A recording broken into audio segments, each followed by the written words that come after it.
Les tirailleurs sénégalais avaient droit à des desserts, contrairement aux autres Africains. C'est par cette petite phrase que le président Macky Sall a déclenché la polémique hier. Tout a commencé lors d'une banale séance de promotion littéraire. La suite vous est racontée par Ilham Taoufiki. Une scène filmée au téléphone portable. On y voit le président Macky Sall s'adresser à un public à qui il est venu présenter un livre. Le chef de l'État digresse alors sur les relations entre la France et le Sénégal, jusqu'à cette phrase. Nous avons une relation particulière avec la France, c'est vrai, ils nous ont colonisés, il y a eu une décolonisation pacifique, mais comme me disait le professeur Ibader, ils ont toujours aussi respecté les Sénégalais, parce que le régiment des tirailleurs sénégalais, quand eux ils étaient dans les casernes, ils avaient droit à des desserts pendant que d'autres Africains n'en avaient pas. La sortie aurait pu passer inaperçue, sauf que le site Cétanal l'a reprise à la volée. Et depuis, c'est le tollé. Sur les réseaux sociaux, on se moque et surtout, on s'indigne. Comment le président sénégalais a-t-il bien pu dire une chose pareille? À la présidence, on justifie ainsi. C'était de la boutade parce que c'était juste une manière de dire que la résistance ou les résistances multiformes au Sénégal ont imposé quand même du respect pour les Sénégalais.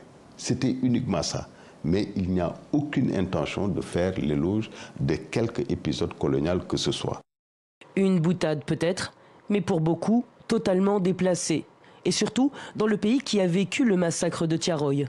En 1944, des tirailleurs qui demandaient leur solde ont été abattus par l'armée française dans le camp de Thiaroye. 35 morts selon la version officielle, plus de 300 selon certains historiens.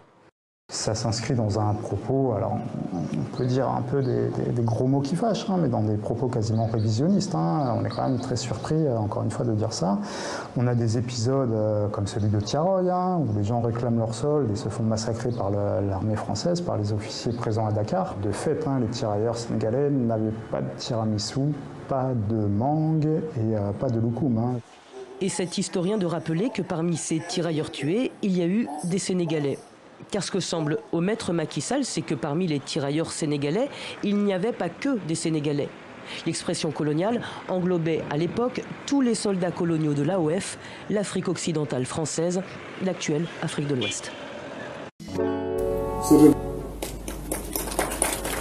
J'ai toujours pensé que le regard des intellectuels, penseurs, philosophes, intellectuels, est une ressource précieuse, ce regard. Si critique soit-il, pourquoi nous devons accepter la critique? Nous sommes des hommes politiques, donc nous sommes soumis au feu de la critique. Alors, ce regard est important pour mieux ajuster l'action publique. En plus, ce regard est un régulateur puissant, surtout lorsque la controverse qui rythme la vie de l'espace public est souvent parasite.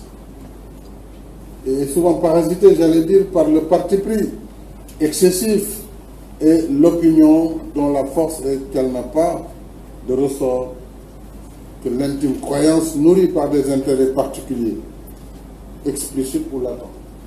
Alors, donc nous devons vraiment travailler à ce que nous puissions nous rapprocher de la communauté des penseurs pour enrichir notre action quotidienne. Alors, en étant dans le temps de la pensée, dans le temps de la réflexion et de la lecture de ce que nous, hommes politiques, hommes et femmes politiques, hommes d'État, entreprenons, vous pouvez être sûr de trouver auprès de moi alliés stratégiques, un partenaire résolu. Et c'est grâce à ce partenariat que s'éclaire le chemin du futur, emprunté par des penseurs et des hommes d'action, tous réunis pour la prospérité, pour la liberté et le bien-être de notre peuple, qui est un peuple spécial. Et j'ai toujours le plaisir de rappeler, et ça je tire ça, je pense que si je devais reprendre des études, je serais historien professeur. Je suis un passionné de l'histoire, parce que aussi ma spécialité, c'est le récit de la terre, Géos Logos, c'est le discours de la terre. Mais le Sénégal est un pays qui n'est pas petit. au sens étymologique du terme. Et je rappelle que déjà, au moment où s'opérait la libération des États-Unis, en 1776, se passait ici au nord du Sénégal, la révolution dite Théodore, 1776, c'est 13 ans avant la Révolution française. Et c'est ça l'histoire, 13 ans avant, où on a mis fin, grâce à l'action de Thierno Souleymane Baal, de ses compagnons, à une dynastie qui a régné 2 siècles et demi sur le Fouta et sur le Sénégal. La dynastie de Nianké, de Changal de Ba, c'est des Ba d'ailleurs, le Omar Demba.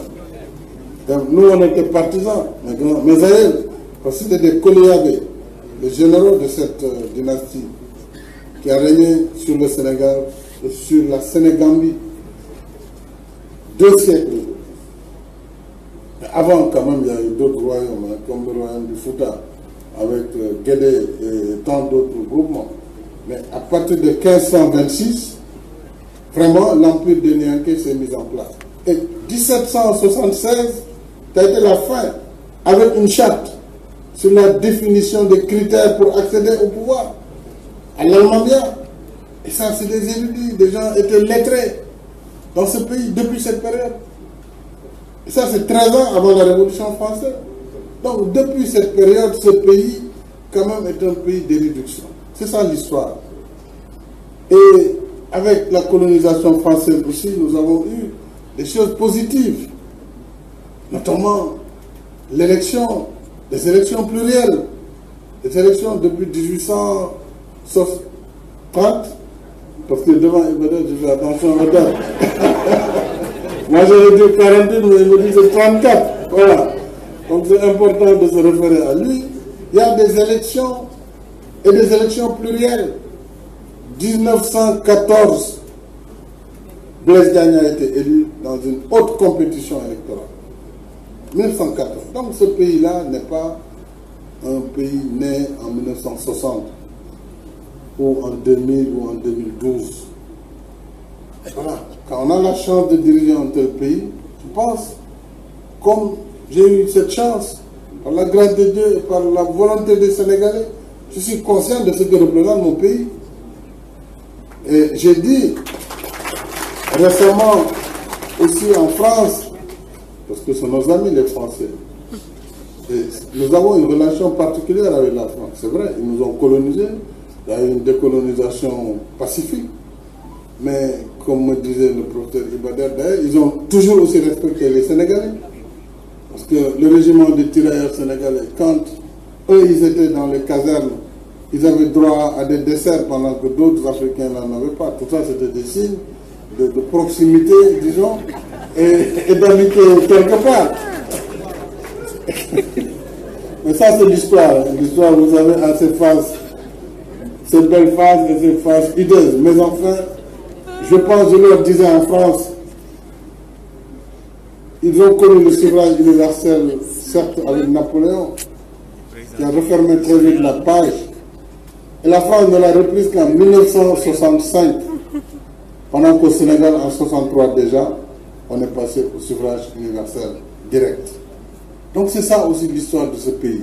Et c'est pourquoi moi j'ai hâte, professeur, que ce livre, cette histoire générale du Sénégal, soit achevé pour que les Sénégalais connaissent leur passé, leur présent, pour engager leur futur. Alors c'est sur ce mot d'histoire